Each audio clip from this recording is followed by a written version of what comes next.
We know how to forward pump. We know how to reverse pump.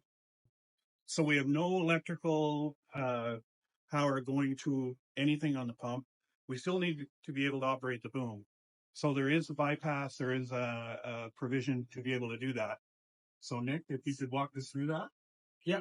So if you're stuck on a job site and your boom is not moving, your e-stop is on, you can't clear the e-stop, or you lost all your electrical, there's a bypass structure here, which is just a bolt that pushes down on a button that is on a dump valve.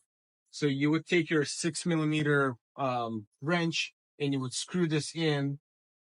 There's actually a lock nut on the bottom so this bolt doesn't fall out. So you have to loosen the lock nut first, and then you push this bolt all the way in. You screw it all the way in, and it will bypass the dump valve, and it will give power or pressure to all your valves so you can operate your boom. So normally operating this valve will have power on it.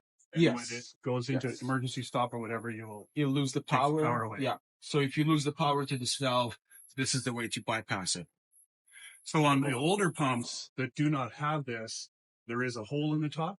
Yeah, there's a little brass button that is very hard to press. You literally need a wood nail to hold it down, and somebody has to hold it down the whole time you're operating the valves. Right. Otherwise, if you press and let go, it will go back to dumping the oil in the tank.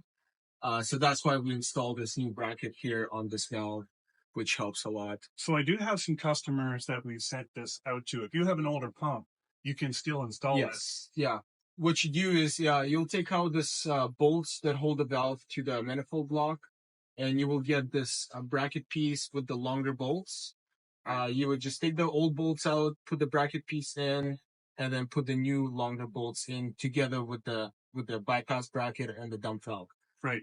So it's pretty simple to do. If anybody's interested in that, give Ronnie a call in parts, and he'll be able to hook you up with one of those bypass